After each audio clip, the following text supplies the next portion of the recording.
This KFAN podcast is sponsored by Builders and Remodelers, exclusive Twin Cities provider of Elements Windows. Get the highest quality windows at unmatchable value. Visit buildersandremodelers.com for more details. This episode is brought to you by Navy Federal Credit Union. Navy Federal offers a home buyer's choice loan that can open the door to affordable home ownership. Because the home buyer's choice loan has no down payment options available, which means you don't have to wait years to save. Plus, you may be able to lower your rate in the future without refinancing with their no refi rate drop. Learn more at NavyFederal.org. Navy Federal Credit Union. Terms and conditions apply. Equal housing lender. Loans subject to approval and eligibility requirements. Learn more at NavyFederal.org. Wasabi Technologies is purpose-built to free businesses from skyrocketing storage costs and unpredictable egress fees from those old and top-heavy legacy providers. You know, the big guys. Wasabi is the go-to provider for professional and collegiate sports teams around the world. From Wasabi's AI-enabled intelligent media storage, Wasabi Air, to the industry's only cloud storage service with triple protection against cyber criminals, Wasabi is driving innovation in data storage, all for up to 80% less than those other guys. Try them out for free at wasabi.com. This is your Bring Back the Smoke-Filled Rooms leader fan radio network. Tweet that. And KFAN.com. 2 minutes and 4 seconds past the hour of 15 o'clock on a beautiful Monday afternoon here in the Twin Cities of Minneapolis, St. Paul, Central Daylight Saving Time. My name's Dan Barreiro, the occasional host of the program. Guardsy produces the show, and we thank you for your participation in today's very combustible festivities.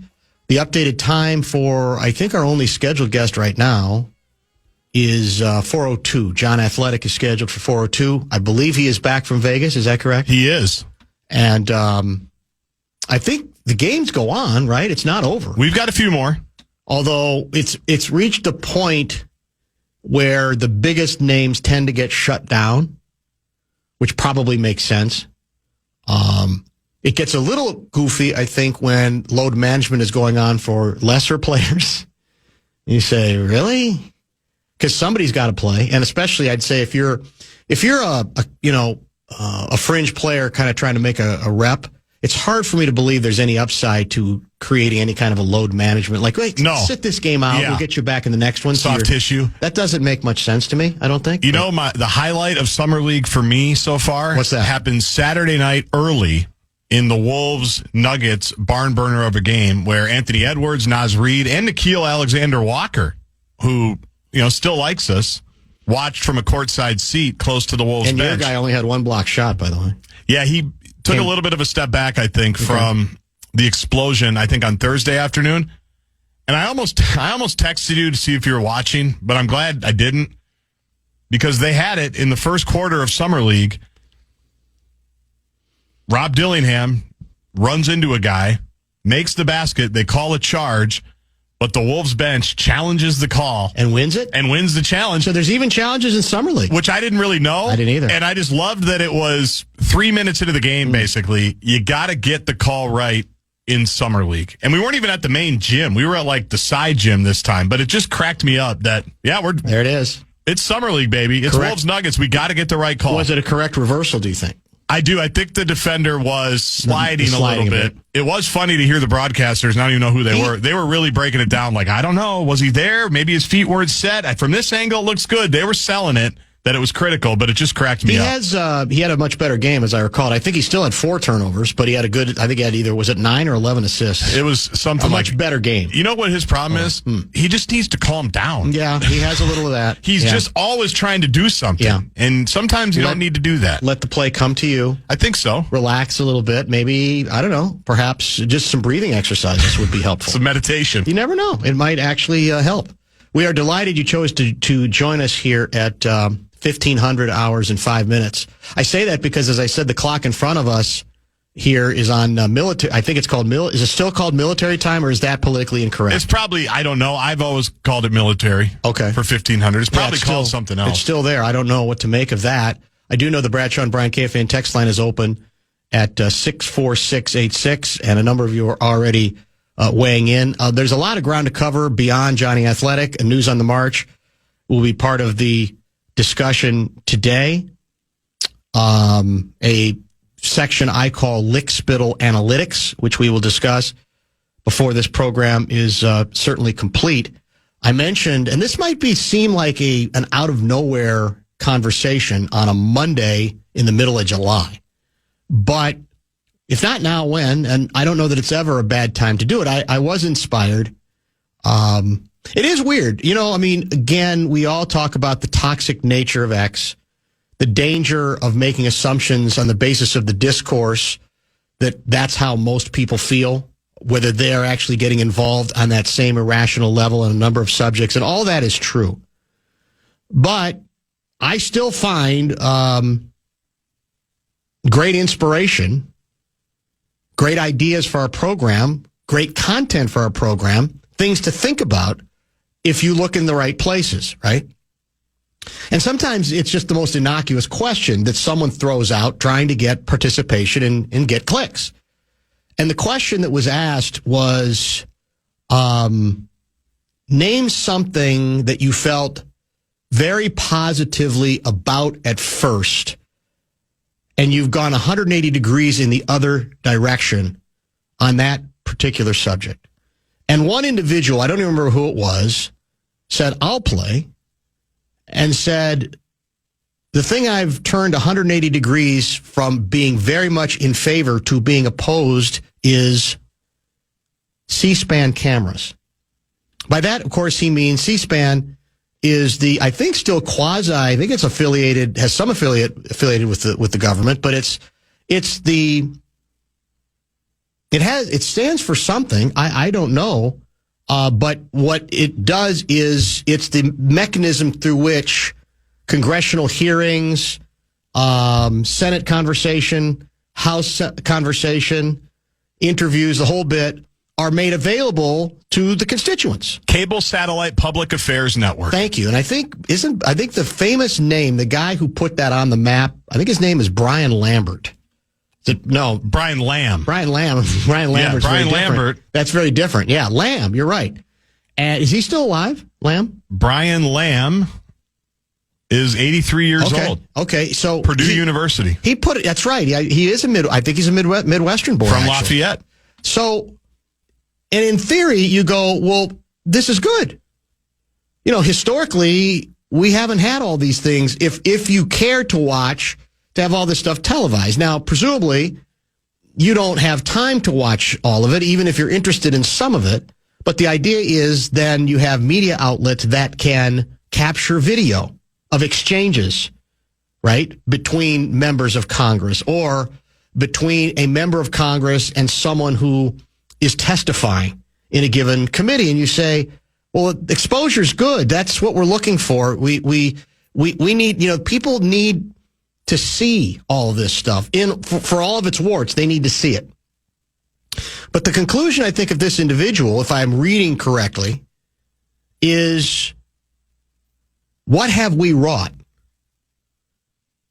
Are we actually, as odd as this sounds, better off returning to, as closed as they sound, the cliche is smoke-filled rooms, where that cliche stands for basically what? It's that a bunch of the real power brokers get behind closed doors, and this was back in the day when they were likely to smoke stogies, cigarettes, whatever the case may be, and they would hash it out.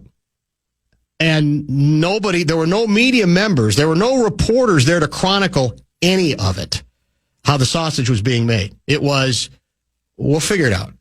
And we'll do what's best. Awfully closed, right? Awfully provincial. And you could say, well, if you're one of those individuals in a position of power, it's great. But what if you're not? Yet, the more I think about and the more I watch what I see via C-SPAN or really even any network that will play, and this is maybe part of the problem, slam dunk highlights. It's the same issues with the NBA. what's going to get the attention regarding any of the CNN, MSNBC, Fox News, News Nation, whatever. It's going to be the confrontation that might take place between a congressperson and a person being interviewed, right? Who is testifying. The slam dunk. It's the whoa. And what has that, I think, tended to do decade after decade? It has not only encouraged, I think it's flat out guaranteed that legislators, even, dare I say it, some well-meaning ones, have no interest in any kind of meaningful discussion with the person that they're talking to. It's all a pose. It is encouraging the notion that the performance in politics, which once upon a time I believe maybe it was 50% of politics, is becoming closer to 85 to 90% of politics. How often, in all seriousness, how often do we ever learn anything significant from any congressional hearings that take place? Rarely, because these days, there's not even that much interest in allowing the person who is testifying to answer the question. Largely, it's, all right, I got this is my 5-minute window. I'm going to pontificate. I might eventually get to a question, but I'm actually going to use my time to make whatever point I need to make. And here's what else I think it encourages. If you are identified as a shark or a jet, especially on the fringes, you have to play to that because you know that conversation is on C-SPAN if somebody wants to look for it. So even if you have an inclination in this case to say, I really don't think this is a story or an issue upon which I need to be all that strident or as strident as I usually am, that there actually might be some gray area that we need to discuss. I'm not allowed to do that because then the people who are my people get mad. They get frustrated. They want to know what the hell's going on. So I am even more likely to play that particular part. I don't know what the answer is. I really don't, but I do think there's some truth to it that as counterintuitive as it seems and as closed as a smoke-filled room system is, and as destructive as at times it has been in the culture, that in a perverse sense, it sometimes I do clamor for it because I feel like there's a greater chance that people are going to have real conversations because they're not going to have to worry about, wait a minute, he's shark guy. That sounds almost sympathetic to the Jets. What's he thinking? He can say all he wants to say in closed doors because he doesn't have to pose. There's no camera that's going to capture him posing, so he or she need to pose. So I have no, I don't have anywhere special to go with this. It came to me following that sort of exchange. It's a very sophisticated answer. The C-SPAN cameras. Makes you think. It's sad in a way that we have to think that way, but I do feel that the whole thing has been exacerbated by the extremes and the labeling of whoever you are and having to live up to that standard, even if, as I said, on a given day, you might not want to. But I'm not sure you're allowed to do anything but that. How many times, and this goes back, God, I remember, I'm trying to figure out what testimony this was. It goes back a ways where, well, I guess the best example is if somebody is being screened, interviewed, to become a member of the cabinet, and there's conversations that go. The game over the years has become what? If it's a Democratic president, and the person up obviously is a Democrat, the Democrats all do nothing but praise the individual, which would not be bothered by if they'd also ask pertinent questions that might, I think, be fair questions for a serious person, a citizen, to have about that individual. But that's not allowed. Why? Because we know our guy's going to get ripped by the other side. So our job is to bolster that individual.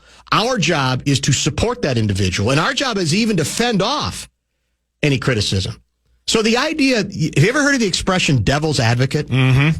So that whole concept of reporting or even interviewing, of asking questions is gone, where you're testing, not necessarily because the question means you think the person is flawed, but you think you're testing his or her mettle, how they can handle maybe a difficult question. That's all gone now. And in part because you could say C-SPAN cameras. Everybody's gotten so used to it that it all becomes, the percentage of performance goes way up from, like I said, 50% to whatever it is today. Should we go late or go? What's the best way? Up to you. Yeah, let's go late and then we'll stay somewhat on schedule. Bradshaw and Brian KFAN text line is open at 64686 if you have any thoughts on this very controversial subject. I mean, the obvious problem with the smoke-filled rooms was that the people it was a very small group of people in power who had, you could argue, too much control. Not very transparent. Over the lives of others, and there was no transparency. So also in the smoke-filled rooms, it was easier to do really, really sleazy deals, right? There's that possibility as well. But, so I don't know obviously the answer is not a return to smoke-filled rooms. But for all we think about patting ourselves in the back, yes, it's wonderful. It's the light of day, sunlight, the most important thing. In theory, it is. But I think what's actually happened is, to a large extent, it has contributed to a belief that all I really need to do is perform. And I'm wondering now again, even if there's no cameras, presumably there are reporters there. So some of what you say is still being reported on, but I don't think it's the same. I think TV does something different to everybody. It does, and now it's not just TV, but it's the fact that everything needs to be digestible in a 60 to 90 second clip that gets sent out. Yes. So a lot of the stuff, like, I can't tell you the last time I actually watched C-SPAN. Right. Me neither. You see all kinds of things every single day on social media. And a lot of it, I mean, these politicians aren't stupid. They know what's going to get in the algorithm, and they know what's going to sell. They know what their people want. And so whether it's some dramatic speech on the floor, or it's something dramatic in the hallway, or if it's a confrontation somewhere, or a hastily called press conference, they don't even need what C-SPAN provides. You don't even need full 30.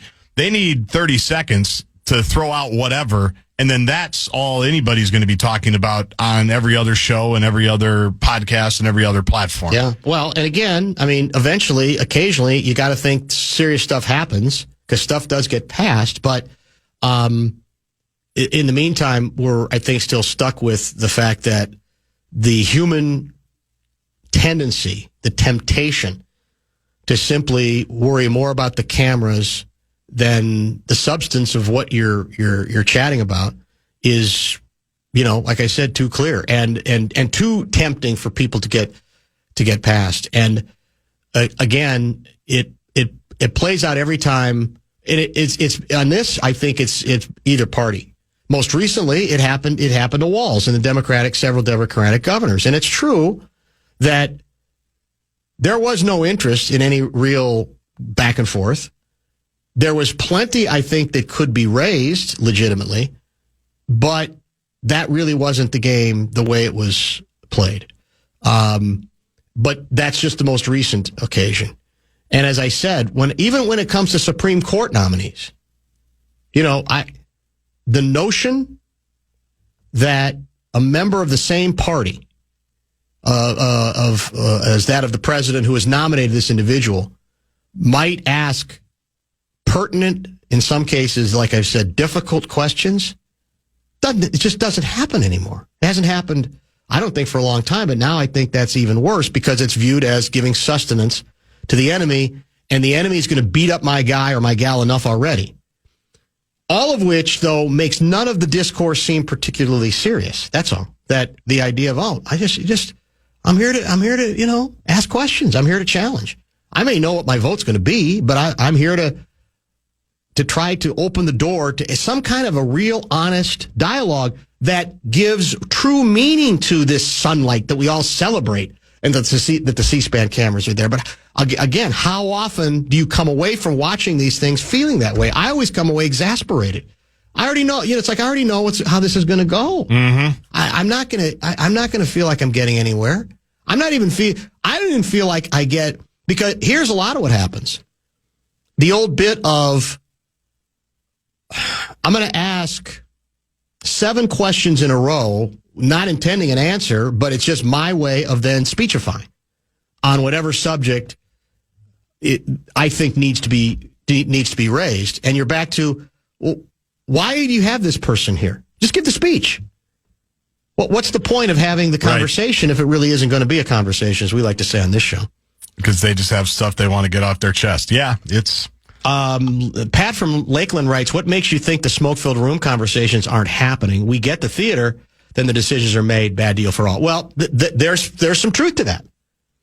But if what people see in the public, this is, I think, part of what makes folks cynical about our politics, even beyond what it needs to be. Because it ain't croquet, baby, as one of the maybe the greatest Golden Gopher football marketing campaign of all. It might be my favorite. Unfortunately, the team wasn't good enough to do anything with it, but it ain't croquet, baby. I loved. How far back? That's Pat Forcia, I think. How far is that? That was the Jim Wacker era. Is that Wacker? Yeah. That sounds like a Wacker era bit. So I get it. Early mid-90s. It's not croquet. It's tough. It's not for the squeamish, and you can't necessarily be offended by that, but I just think that's kind of sort of where it puts it. We get the theater, then the decisions are made, bad deal for all. And again, eventually there has to be some negotiating that goes on behind closed doors. There's no doubt about that. It's just that we've been led to feel, and I think in theory this made sense, God, we should feel really good about this in our government, that, everything's televised. If people want to see it, it's there for the record, and then there's always, presumably media monitors who are watching all of it or paying attention to it, where they'll find something that the rest of us need to get to. It sounded so good in theory, but I don't think it looks so good in practice. I don't even think it's close to it. Can I nominate Guardsy for the preposterous statement tournament? These politicians aren't stupid. Come on, man. Did you say these politicians aren't stupid? I did. In that sense, You're right. And I figured that's a soft toss for someone to hit. Correct. I get the bit. But in the sense you're talking about, you're not wrong. They know what plays. That's exactly it. That's where they are sophisticated and smart. Dan, are you saying that we need to get our Tammany Hall on? Good reference from way back. Look it up. Biggest problem is mega bills and the stupid give and take. We shouldn't have to bargain to make laws to enforce existing laws by including 900 pages of pork. There's a lot of pork out there. There's no question about that. Confirmation hearings were the worst. Nobody cared about actually interviewing the nominee. It was all just a big predetermined show of getting my point off no matter what.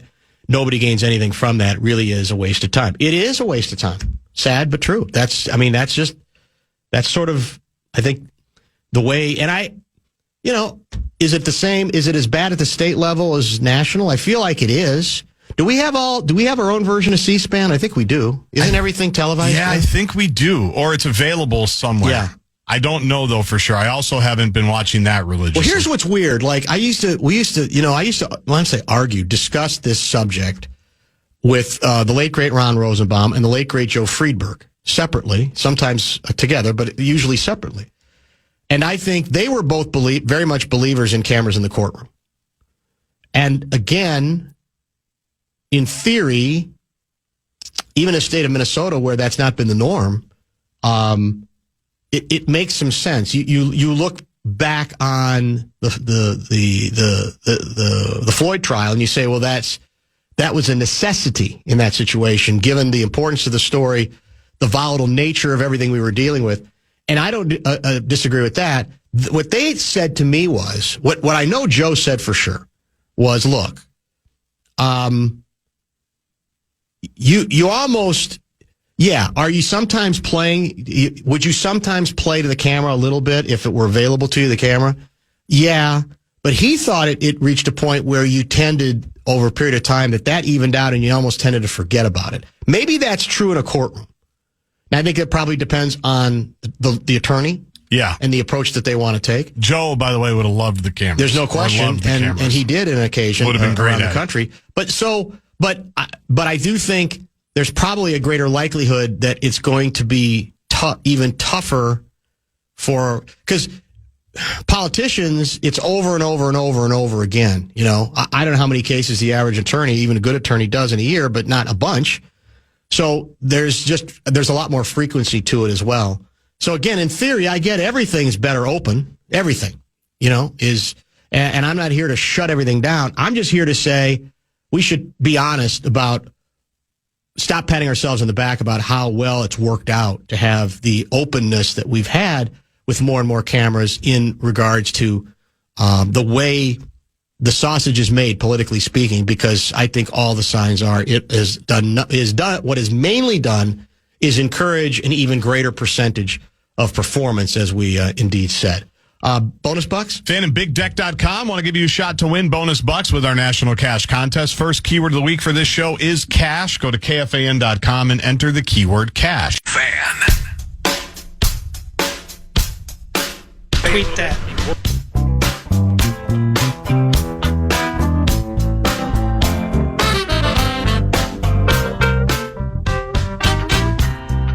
I don't want to run this by you, Guardsy. It's a subject we explored a pretty decent amount of time yesterday on sermons, but I want to get your, as a basketball guy, your view on this particular story. And it was kind of you could say, perfect storm of events, in that for only the, I believe, fourth time this season, the Minnesota Lynx lost. It was a day game against the Chicago. Are they the Sky? They're the Sky. And it was a national TV game, which I watched a decent amount of it. And they were behind, they being the Lynx, beginning to end. I don't think they ever led in the game. They definitely got back in it. They gave up 57 points first half, which obviously is way too many from their viewpoint. That's not Lynx basketball. There was a lot of discussion even before the game about the schedule that they're in, something like 11 games in 22 days. Obviously, the WNBA increased the length of schedule in terms of number of games played. I think now it's 44. It is. And yet it's in the same calendar, though. So obviously, it's going to be fairly intense. They're in one of those intense periods. Presumably other teams are as well, though perhaps not at the same time.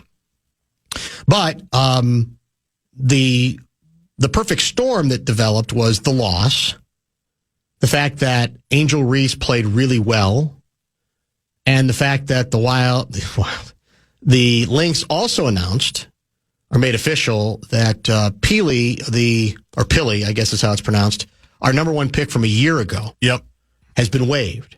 Now, part of that has to do with, I think, guaranteeing money for the rest of the season.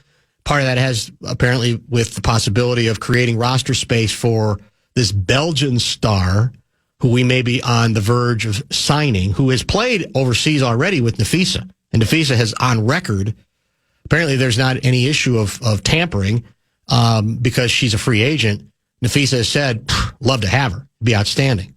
So all those things may enter into the decision that was made. But because the player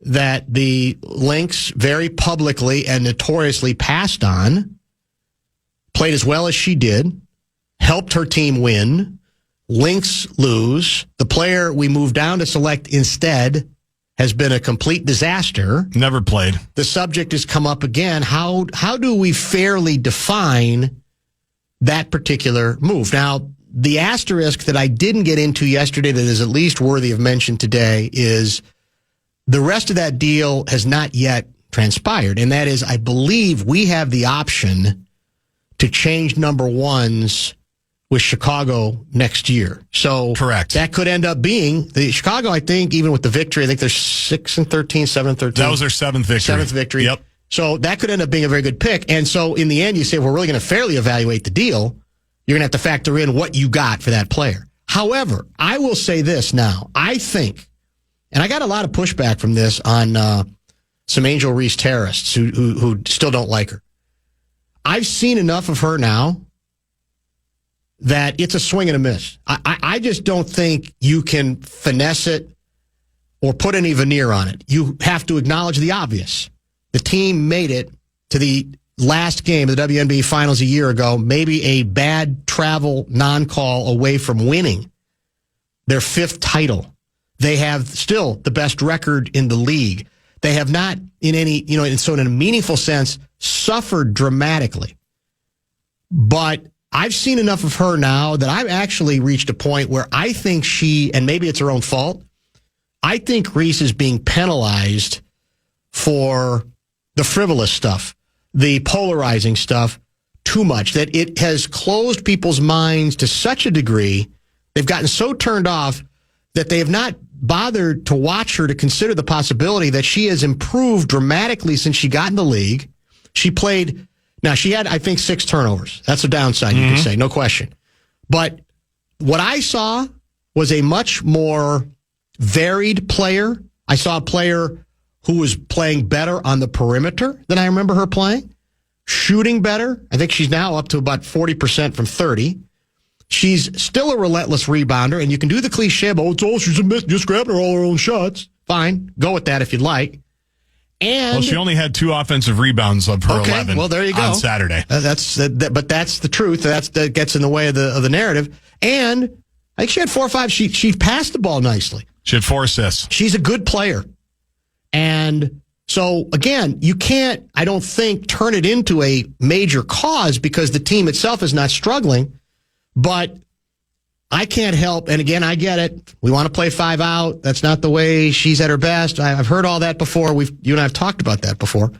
But I think we have to, like, what's the way I want to put this? We can't hesitate. You can be a legendary coach. You can be very good at what you do as general manager, and you can say, that's a blown call. That's a blown coverage.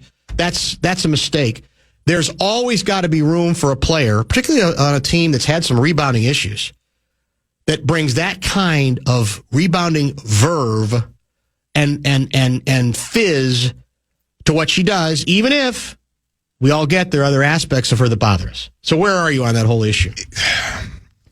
Like you said, let's see what happens next year with the pick, because I do think that's an important piece of it. The fact that you're trading with a team that hasn't been very good, that could end up being the number 1 pick, theoretically. It could certainly be a top 3 or 4 pick. And really, in the WNBA, like, it's hard, as we've seen, for high first-round draft picks to make teams because there just aren't that many spots.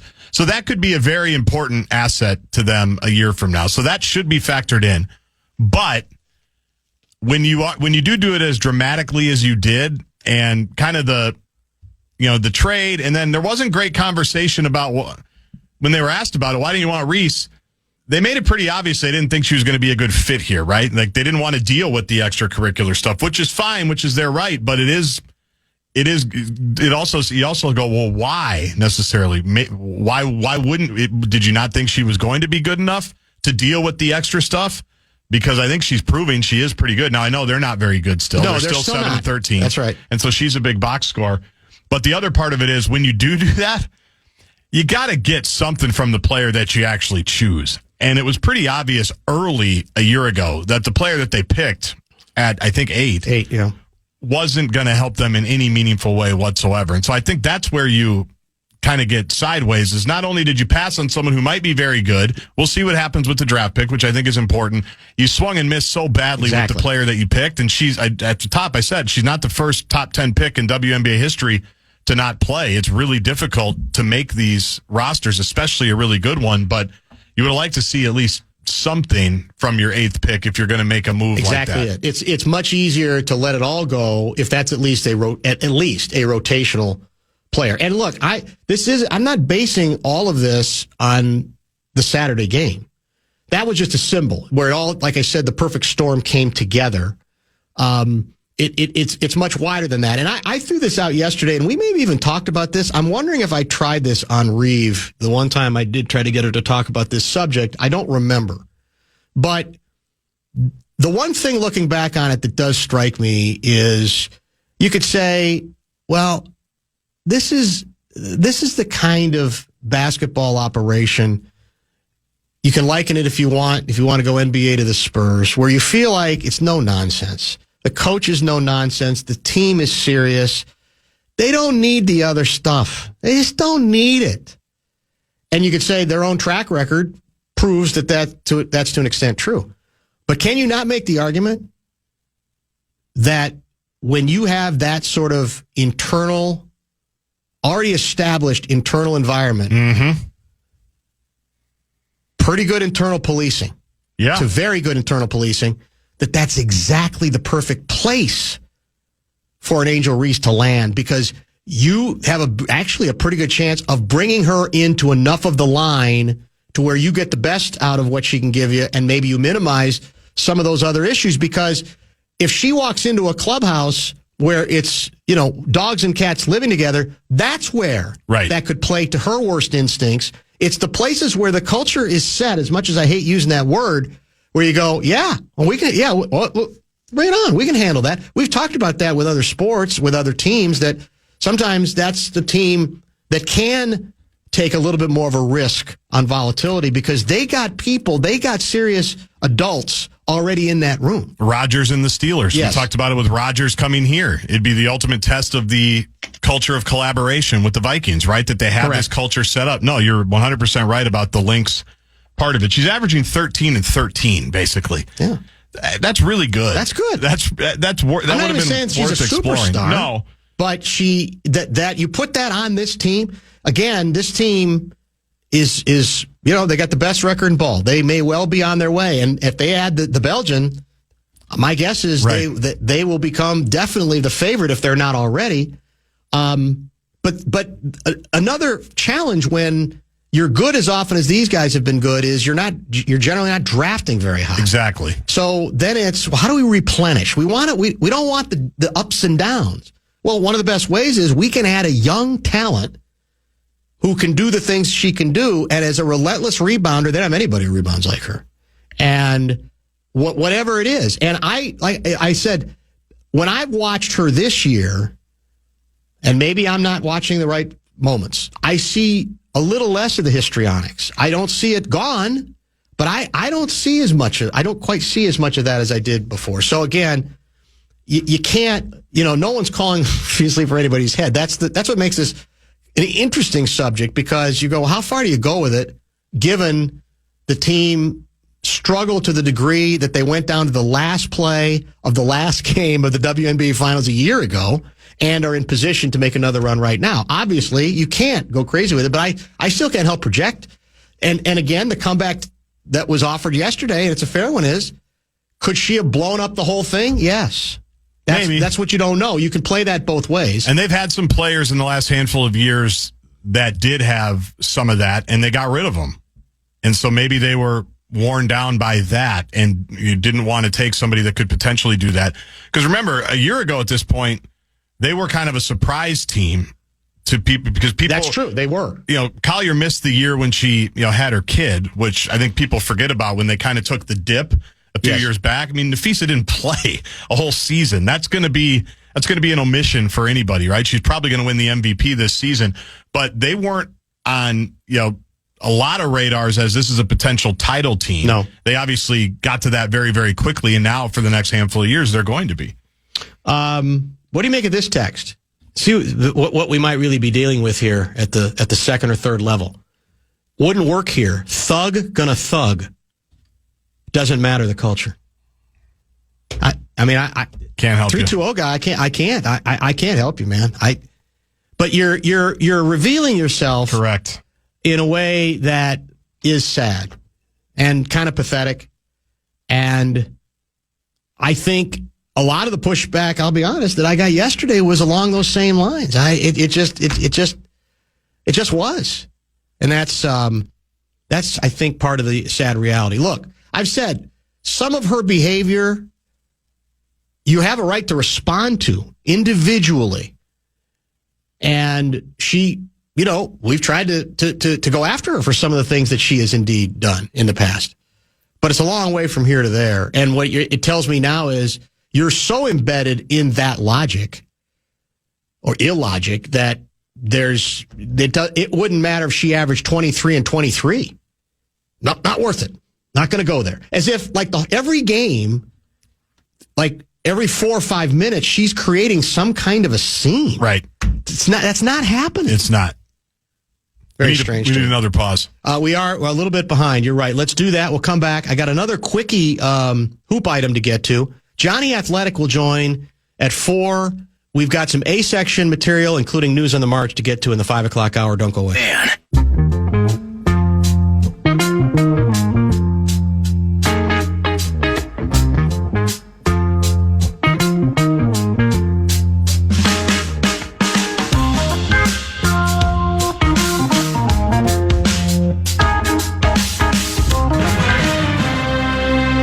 Is it possible Minnesota Twins fans, as of this afternoon, will be suffering from a thing called sale envy? Oh, no. Story breaking via, my version is The Athletic. It could be elsewhere as well. The sale of the Tampa Bay Rays from current owner Stu Sternberg to a group led by Jacksonville developer Patrick Zalupski for about $1.7 billion has been agreed to in principle and is expected to be completed as soon as, wait for it, this September. 1.7 bill. A person briefed on the process who was not authorized to speak publicly told The Athletic. Never are. Today, Zalupski is expected to keep the team in the Tampa Bay area with a strong preference to be in Tampa rather than St. Petersburg, the source said. Sternberg bought the team for $200 million in 2004. So, we were just talking about this late last week. Well, baseball seems to be lagging behind when it comes to sales. And price-wise, I guess it still would be a little bit of that.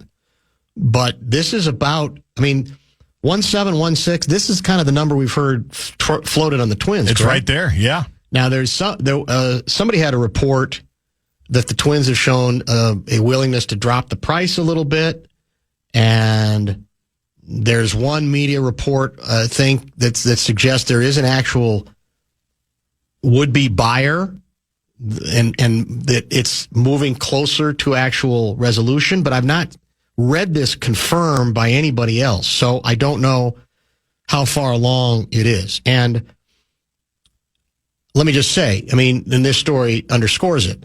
There's a big difference between, hey, things look good and it looks like the pieces might be in place, as opposed to this. A very reliable reporter, Ken Rosenthal, laying out that this sale is done involving another franchise. That's the certainty you're looking for here, right? And that's, to this point, something we've not been able to get in any way, shape, or form. And what also, as I said, struck me is this deal could be completed as soon as September. That's 2 months off. And that basically a month and a half. Basically a month and a half. It's Labor Day. So that's what I think we know Twins fans have been clamoring for. So we'll keep an eye on that story. Gleeman is going to be in studio with us. Is it Wednesday? Wednesday, 3:30. So I'm sure it's among the subjects that we'll cover with him. Home Run Derby Day is tonight, correct? In Atlanta? Yes. And then All-Star Game is tomorrow? Believe so. Is that right? But on Fox 9, Lori Fisher would want you to know. Fox 9, okay, fair enough. On the Fan, too? I don't think it's on the Fan. On the Fan? Yeah. So there you have it. Another baseball team. We're still waiting. And again, maybe we'll have an announcement like this tomorrow. Maybe Rosenthal will break this story tomorrow. He's got great baseball sources. But that's been part of the exasperating nature of this story is the vagueness of, this guy might be interested, and there's a couple names that haven't surfaced yet, and Lavella's told us that a few times, and there's some people have been to town, and people have been to town, and all of that might be true, but none of it feels very secure. And for that reason, I don't think Twins fans have any reason to feel comfortable until we get to the point where just apparently has taken place regarding this particular sale. How nice would it be? Now, I say this as we're trying to have a local billionaire owner family sell the team. How nice would it be to have a quasi-local billionaire owner like this developer guy who's just up the street in Jacksonville? Exactly, now, Jacksonville is way up north. Yes. But it's in Florida, and he's obviously, lives there, spending a lot of time there, to have just the local guy that says, yeah, we like it here. We want it here in Florida. We're going to do it right here and make everything possible. We don't really have those. No. I mean, we're waiting for the Well, family do we? We just have. don't know who they are? Well, one of them was the Polats. That's true. I mean, obviously, you've got the Cargill group. You've got... Well, I just feel like the ones we have are all aging, like Glenn Taylor's one. Yeah, but Glenn he's Taylor's probably one of past that point now where he would consider that kind of, maybe he would have 20 years ago. I don't know. But is it all equity? I mean, I guess it feels like you're reaching a point, certainly in other sports and maybe baseball too, that it's got to be these huge equity firms. It's a big change, yes. And more than Absolutely. anything else, and that's because harder. nobody has this kind of wealth. Very few people. Very few do. That's true. And then you guess you have to have. There's still presumably humans in there in these equity firms that, for whatever reason, say, "Yeah, I'd like to own the Twins," whatever. But maybe they don't exist. I don't know. I keep waiting for these names to surface, though. Doesn't that surprise you that none has? That's the other thing that makes me suspicious. Like Not actual one name has names? surfaced. No, because I think rich people go to great lengths to make sure that nobody's in their business when they don't want to be. Usually somewhere these days it ends up getting leaked on the street somewhere. It's a tight group. All right, top of the hour break. Johnny Athletic he'll file a live report about his summer league exploits, and we'll get to some other subjects, maybe even outside the world of professional basketball with him. If you have questions, the Bradshaw and Bryan KFAN text line is open at 64686. This episode is brought to you by Navy Federal Credit Union. Navy Federal offers a home buyer's choice loan that can open the door to affordable home ownership. Because the home buyer's choice loan has no down payment options available, which means you don't have to wait years to save. Plus, you may be able to lower your rate in the future without refinancing with their no refi rate drop. Learn more at NavyFederal.org. Navy Federal Credit Union. Terms and conditions apply. Equal housing lender. Loans subject to approval and eligibility requirements. Learn more at NavyFederal.org. Wasabi Technologies is purpose-built to free businesses from skyrocketing storage costs and unpredictable egress fees from those old and top-heavy legacy providers. The big guys. Wasabi is the go-to provider for professional and collegiate sports teams around the world. From Wasabi's AI-enabled intelligent media storage, Wasabi Air, to the industry's only cloud storage service with triple protection against cyber criminals, Wasabi is driving innovation in data storage, all for up to 80% less than those other guys. Try them out for free at wasabi.com.